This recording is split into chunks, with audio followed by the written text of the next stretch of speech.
One of the most famous Dutch painters is Johannes Vermeer from Delft. And you see behind me one of his most famous works, and I think it is maybe my favorite one.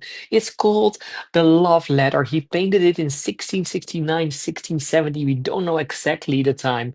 And what do we see? We see this, it is a tiny painting, and we're peeking inside something. I think that we should not see. So there's a curtain, there's a hole, there's maybe a door, and what do we see in this secret room? We see two women, two women. One of them is the lady of the house, and behind her, that is her maid. And her maid just gave her something, gave her a letter. So she's looking back a little, having the letter in her hand. And I said it already, the name of this painting is called The Love Letter.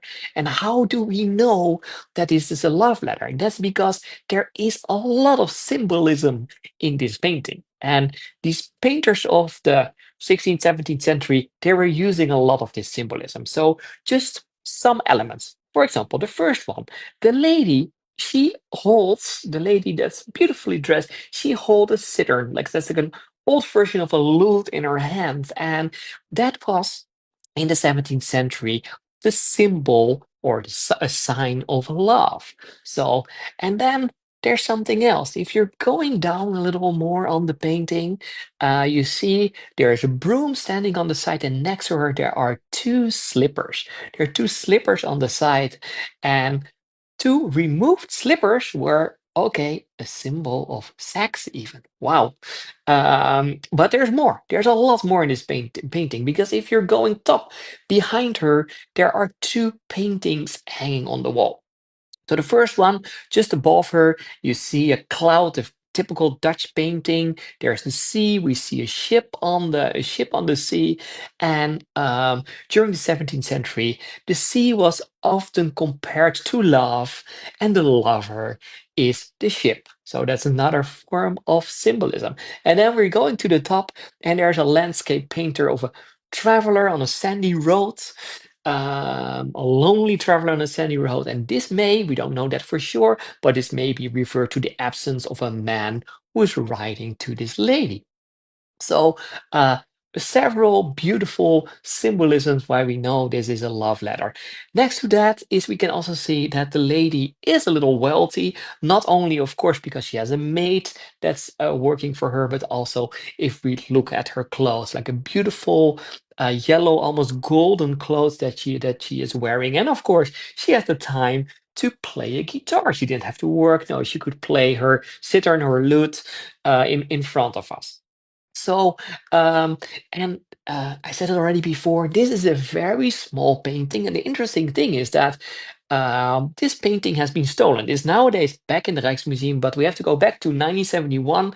There was an exhibition in Brussels, in Belgium, and the love letter was placed over there. And already on the first night, the man was hiding himself in an electrical closet. And then in the nighttime, he got the painting from the wall and he tried to steal it. But the interesting thing is, he wanted to escape through one of the windows, and this painting over here did not fit through the window. So what he did is first he removed the list from the frame.